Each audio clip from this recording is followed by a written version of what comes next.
Sunday morning. Great. How are you, Pastor Mike? Oh, that's us. And we're muted. There we go. There you go. Nope. You got to mute yourself. You know what I mean? Or you get the double talk. You don't want no double talk. Yes, indeed. You don't want no double talk. No double talk. Hey, how's everybody doing? Welcome, everybody. I'm Pastor Tim. Here with me, as always, is a man just trying to be two-ply in a one-ply world. Mike Towner. How you doing? Hey, Christian Quinlan, how you doing? Teresa Overton, glad to have you with us. Joanne Christy Huck. Yopp, Cody Pierce this morning. Let's see. We've got Josh Straller, no double talk, Tim. And Rita Yost, hello. Terry Farrell Wagner, nice to see you. Mary Beal, how are you, Mary? All right. Very good. Mike, great message today. Good stuff. Very applicable. Thanks, man. Very timely. Appreciate everything you did to put that together. I do want to jump in with something kind of serious. Are you okay with that? Right. You know, Tim, I'm always game for whatever you bring in. I just want to stretch us a little bit when it comes to a portion of the content that you delivered. Yes, sir. 2020 is not the first time in our nation's history that we have faced a toilet paper shortage. Did you know that?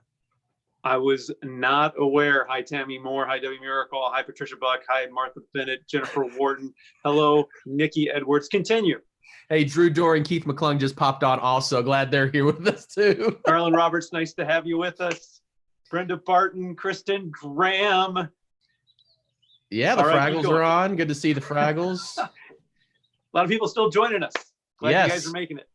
So, Mike, this shortage of toilet paper is not the first time in our nation's history that's happened. Do you know when the first one was, or the last one, the most recent, before this one? Do you know when the most recent toilet paper shortage was, and what occurred to cause it? No, I cannot put my finger on that at the moment, Tim. Okay. Well, if anybody out there knows, don't Google it, don't look it up. But if you think you know, we need a date, like a year that it happened, and some reference to the cause of the most recent toilet paper shortage before 2020 in our nation's history. It has happened before. It has happened before. So we need a date, and we need some reference to a cause. Do you have any guesses at all?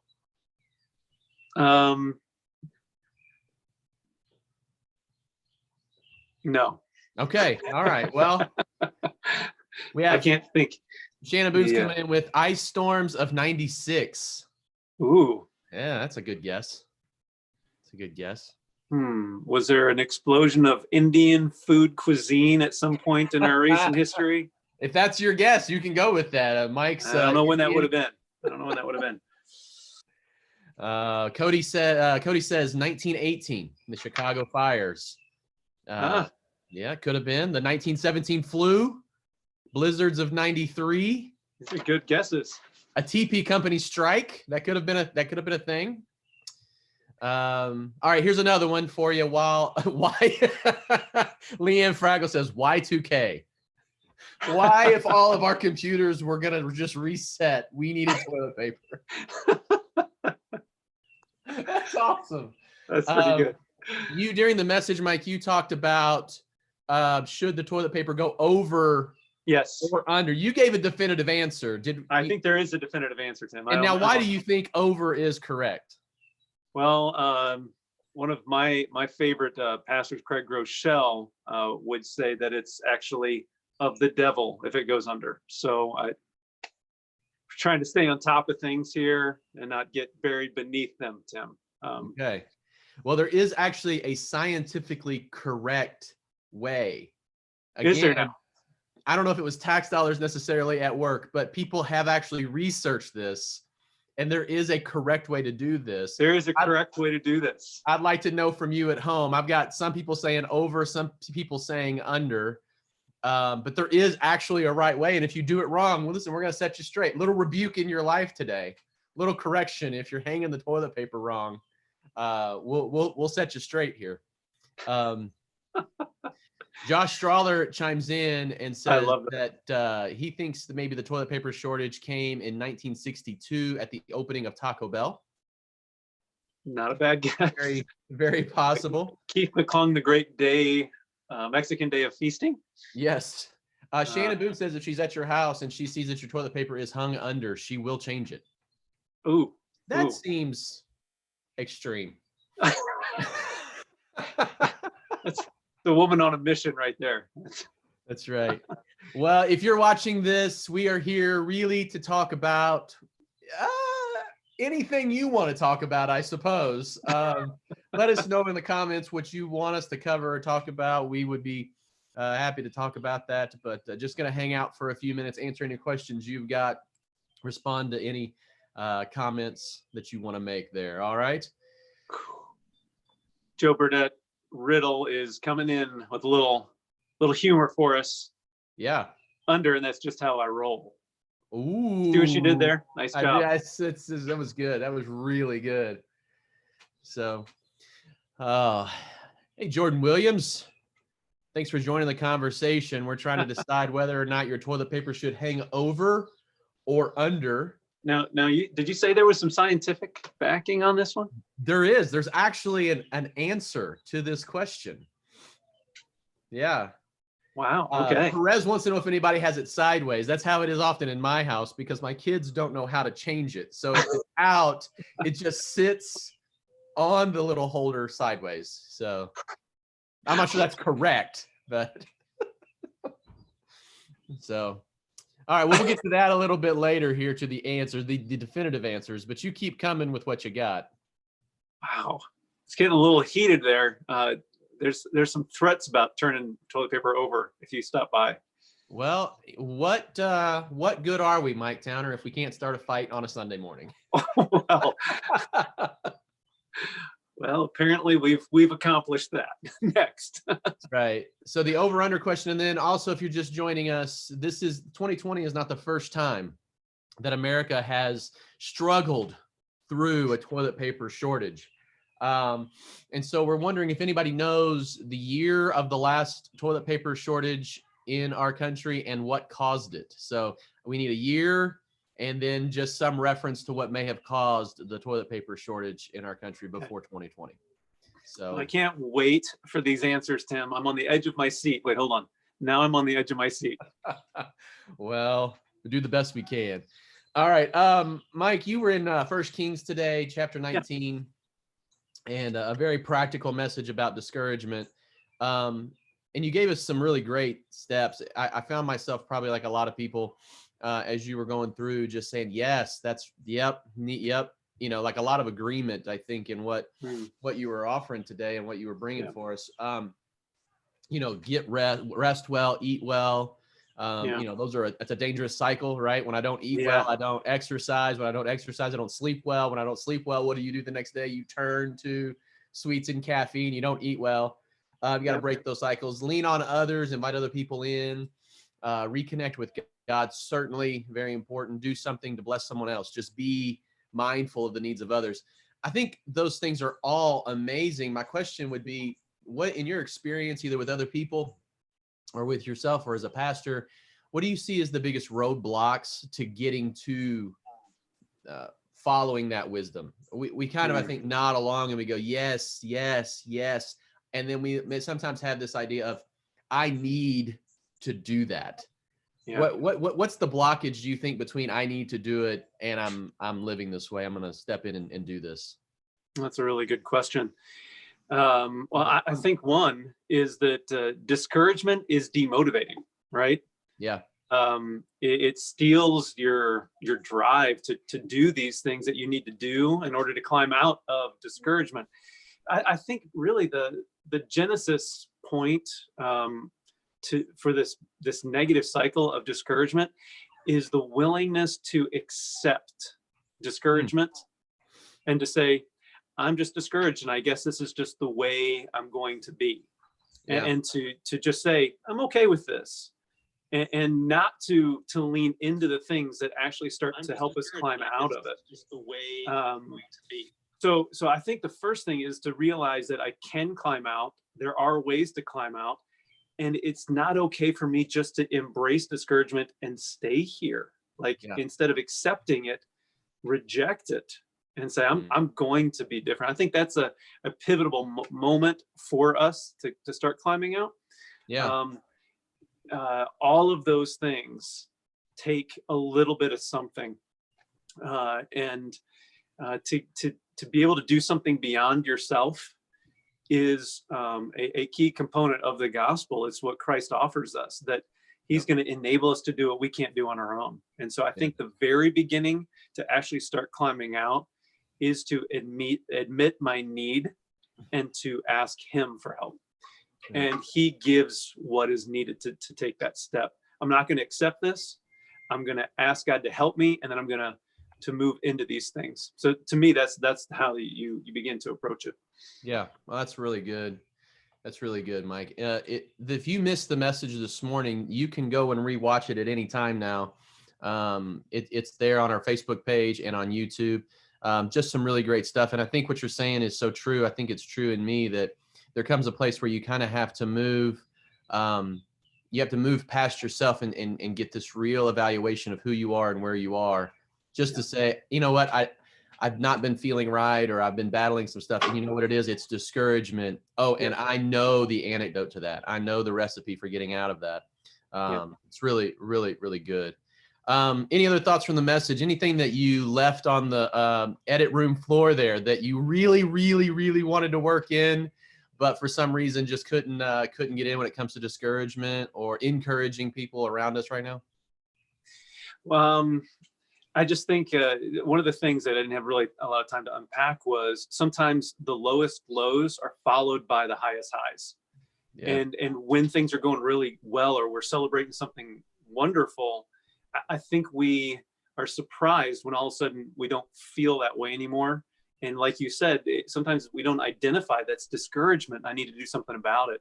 That's what happened with Elijah, right? He had this amazing victory over these 450 prophets. And God showed himself like he was on the top of the world. And then it was, bam, all the way down to the bottom. And I think sometimes we're surprised by that. I thought I would stay on the mountaintop. What's wrong with me? And it's just part of the cycle, the ups and downs of it. So I think the part I wanted to just put out there was, if you're on a super high kind of a moment, big victory, just watch out. That's when the enemy loves to attack. That's when we let our defenses down. That's when discouragement can creep in, really, without us even knowing it's coming. So it's be ready for that. Be aware of that and stay on guard of it. That's really good, because you don't think about that when you're in the moment of that victory moment, that mountaintop experience. You're not thinking, you just think it's going to feel like this forever. I've had this experience. I've had this moment. I'll just carry, this is all I'll ever need. I'll just carry this with me forever. And it just doesn't work that way. And if you've ever, if you've ever been up in the mountains, I remember being up in the Smoky Mountains, like at some point, stuff doesn't really grow very well on top of the mountain. You do have to come back down. You do have to level back into your life. And you're not going to feel this way. So that's true. That is true. All right. Well, shifting gears back, if you're just joining us, asking two really, really, really, really important questions today. First, we're asking, how do you hang the toilet paper? Do you hang it over or do you hang it under? And there is a correct answer, not just by opinion, but I have, Michael, I have the science to prove which way you should do this. And then number two, this is not the first time in our nation's history that we have faced a toilet paper shortage. Does anyone know the year of the last toilet paper shortage in America and what caused it? And so if you know that, then you know, bonus points for you. That's what we're looking for today. Don't use any search engines. This is just, if you know, just this one. Yeah, just up here. It's team trivia. Put your phone away, right? That's right. If you're watching this on your phone, don't put your phone away. Stay with us, but no cheating. They are really picking on us, Tim, are touching our faces. Well, I'm not. I'm at home. I have been in this house continuously for the last 7 weeks. So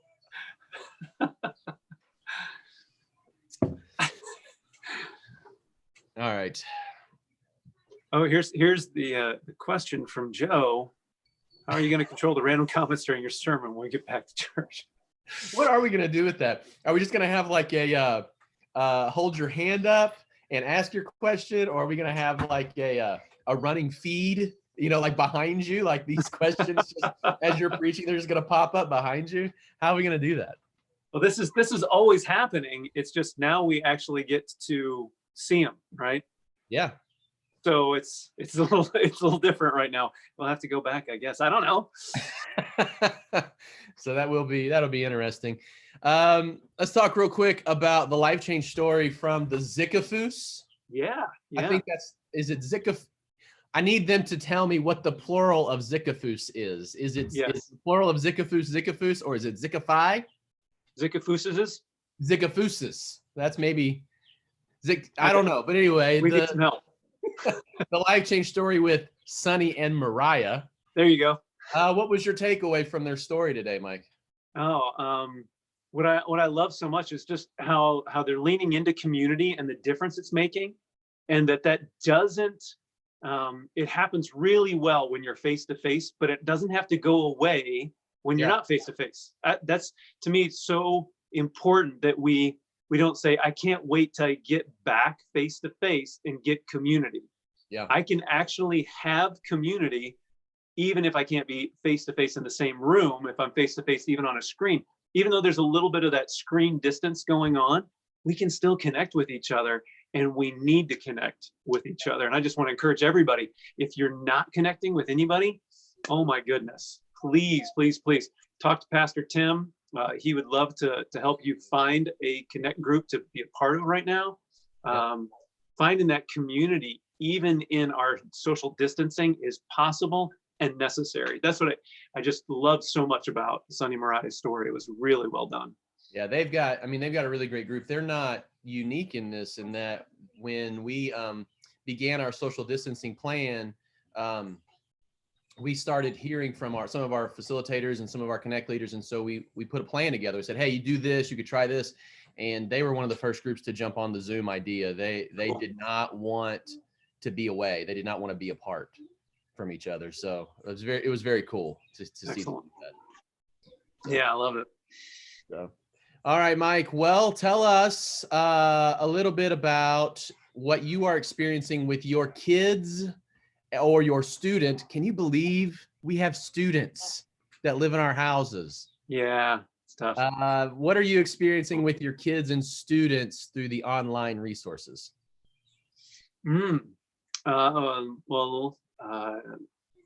Watch the kids ministry with my son every Sunday morning.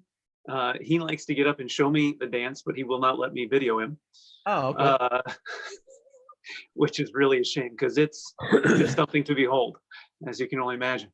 Yeah. But it's great having that kind of content delivered right there, where he and I can talk about it and have conversation about it and laugh about it, and it has been really, really good. So that's been great. And my daughter connecting through all the stuff the student ministry is doing has been so good for her to stay connected and growing in these specific ways. Has been fantastic. So in my house, it's been a huge hit, huge win. Yeah. How about you? Yeah, it's been good for us. It's interesting. We when we were in a more typical Sunday morning situation, when the kids would come home, we would have lunch and we would always ask them, hey, what'd you talk about in church? And we would get good answers often, but sometimes it was a little bit, you've got them. It's a little bit like, it was fine. What'd you talk about? Jesus, like. Yeah, right. But because their language is so much digital, the kids today, their language is digital, so that when this content is coming to them that way, they are almost a little bit more willing or excited to tell me what happened. And I just think that's really cool. Like, we would still get great conversations from them when they were in person, but we would have to maybe push or prod a little bit.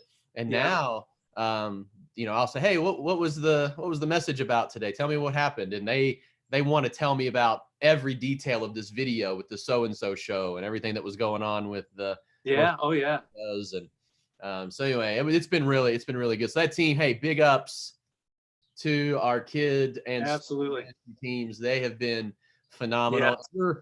If you're looking for that content, it is on Facebook, it's on YouTube, it's on Instagram, it's everywhere. To find a complete guide of everything going on for your kids and students, go to the church website or through the app and look up Church Online. You've got a complete list of everything that's happening. Yeah. Yeah. It's so good. The Awana wrap up last week was phenomenal. Just did a great job with that. A lot of people participated with that and got delivered bags and stuff. It was really great. Student ministry at 11 o'clock today. It's going to be phenomenal. It always is. And Aaron is doing such a great job with this, the kids ministry stuff.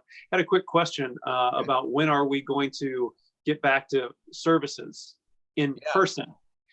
And the answer is apparently eat more cake. Thanks, Josh. The answer is we don't know. Yeah. We really don't know. We don't want to rush things and spur more of an issue. We want to walk it kind of slowly, make sure that we can gather and do what we need to do with appropriate guidelines and distancing and everything. So we're just kind of playing it by ear right now. I'm hoping for sooner than later, but we are watching it. We are discussing it constantly. Looking forward to when we can get back. So no definitive date yet, but we will let you know for sure. You will all be well aware when we get back to in-person services. So great question.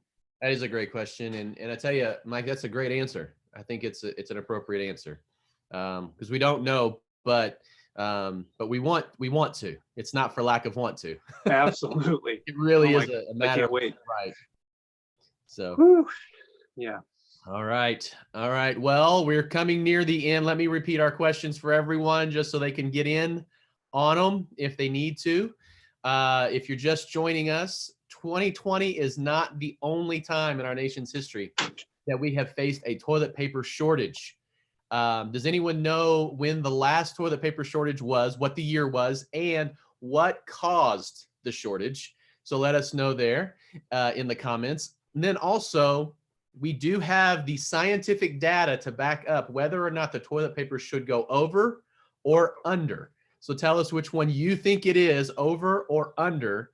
And here towards the end, in about 7 minutes, we're just gonna settle it.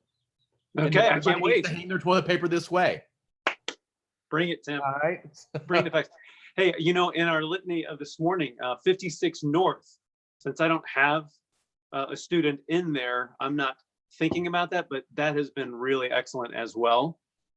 Great work on 56 North. And if you've got a 5th, 6th grade student, great stuff on Sunday mornings. Been really good. That whole team, man, we got a good team over there. Yeah, we really do. Really, really do. I mean, they know what they're doing, and then it seems like when they don't know what they're doing, they just pray a lot because it really does communicate well to the kids and the students. Agreed. We're very blessed place with them. So, all right, hey, just remind everybody about the Let's Talk questions. They're now available on our Facebook page and the app. You're going to want to go check those out. It's a great way to take the content of Mike's message and talk with some people about it, or even do some journaling by yourself if you're interested in that. So make sure you go check those out. Mike, I don't have anything else. Do you have anything else? What do we need to wrap this up with? Well, I think we just need to bring some conclusion to the questions, because there's some people here, Tim, that still need some definitive answers, it appears. All right. Well, let's start with the last toilet paper shortage in our nation's history. All right, bring it. All right. Apparently, and I am proud to say I'm not old enough to remember this, but in 1973, Mike, were you on the planet in 1973? Absolutely. Yeah, 1973, TV personality Johnny Carson caused a toilet paper shortage when he joked on his show that item was in fact in short supply. And then everyone that watched Carson ran out the next day and left shelves empty, buying as much toilet paper as they could because he had joked that there was going to be a shortage. Terry Bach knew that. Yes, she did. I saw it come up. That's impressive. That That's is awesome. impressive. Or It no, is it was impressive. Brian. I'm sorry, it was Brian knows. Oh, Terry may Brian. be aware too. I don't want to take it away from Terry, but Brian definitely knows. Look at that. Man. He was living in California at that time. Wow. It's crazy because first of all, that people knew that. I thought that was an interesting fact just to hold on to. The second thing that was interesting is that Johnny Carson had that much influence. Yeah. Wow. It was the show, man. I wonder what he did with that after he knew that. Because you got to think he got real careful about what he. Hopefully he got about, real right? careful. My goodness. Hopefully he dropped that yogurt shortage joke from the next week's monologue. The great yogurt shortage of 1973. Oh, that's good. That's good. Oh, okay. So 1973. So how long has that been to today? Do your quick math, Tim. Oh my gosh. Well, it would be 46, 47, 46. Yes, very good. Something like that. So I'm 40. I was born in August of 79 and I'm 40. So I was trying to add the 6 or 7. So 47 years ago. But what we found out last week is the average American uses 57 squares of toilet paper a day. Yeah. Which It's all about sevens. I just want to say seems high. Seems a little bit over the top to me. That seems like a lot. Anyway. Yeah, it seems over the top, Mike. Is that what you're saying? That seems like an over the top number. I don't know, just subliminal truth there. All right. So are you ready to know Yes. whether or not you should hang your toilet paper over or under? All right, let's end the debate right here and now. This is it. This is the official statement of North. This is how we hang the toilet paper. According to studies conducted by Planet Green, yes, hang your toilet paper roll over, you will use less toilet paper. economical, you will save the planet and saving trees, saving the planet paper if you hang it over. Wow. See, there you go. Is there anything that can dispute this, Tim? If I had a mic, I would drop it. I would catch it and give it back to you because that's what we did this morning, the toilet paper. Now, Cody Pierce says he uses 130 sheets a day. So hanging it over or under makes no difference in that situation. Apparently not. Is he making a hat out of this? What is he doing? Cody. 57 sheets does that just not seem like a lot? It seems like so much toilet paper in a day. Seems like a lot. We got a couple mic drops. There you go. For you. If my kid came out and said, "Hey, Dad, I used 57 sheets of toilet paper today," I would tell them to stop it. That stuff ain't free. Is that a quote? Can we just take that from you? Can we quote you and use that in our homes? That's like those little like farmhouse painting phrases, like you got scripture and then it's just stop it, that stuff ain't free. Oh my goodness. Okay. Oh, well, Mike.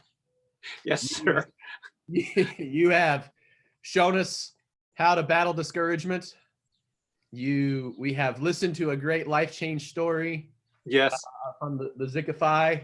We have worshiped together musically. We have settled the toilet paper debate. We have had a history lesson.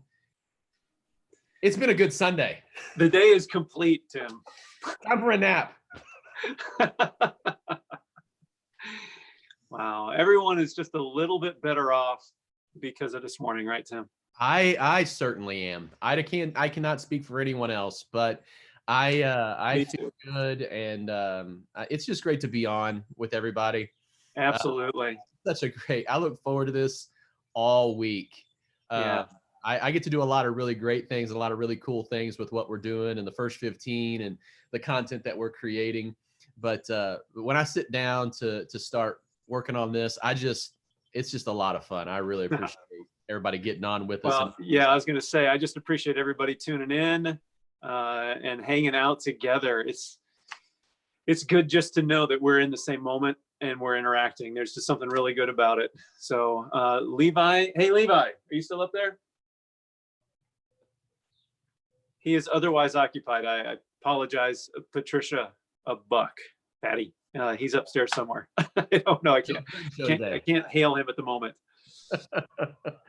So, all right, Mike, appreciate you, man. I know it is a lot of work to prepare that Sunday message. I know it's a lot of work to get that filmed and out. So thank you again. We're all always so blessed and thankful for what you provide for us there. Yeah, well, thank you. And right back at you, Tim. Thanks for everything, man. Anything else? Now's the time. If you're waiting for the last minute, this is it. This is it. This is the last minute. Yes. Josh Schwaller said, and today, oh, I lost it. Today is the day that Cody was banned. Church bathrooms during the TP shortage. We love you too, Kristen. Yes, Kristen Quinlan. I know I'm disappointed too, Patricia. I don't know where it went. Don't forget the ice cream, Jeff Backus. All right.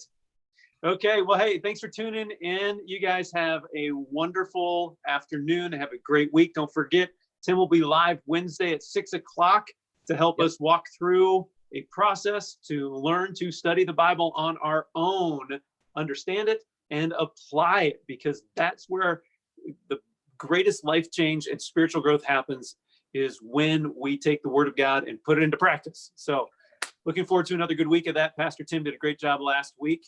Excited about that. All right. Anything else, Tim? I'm good. All right. Well, we love you guys. Have a great day, and we will see you soon. All right. Bye. All right. Bye-bye.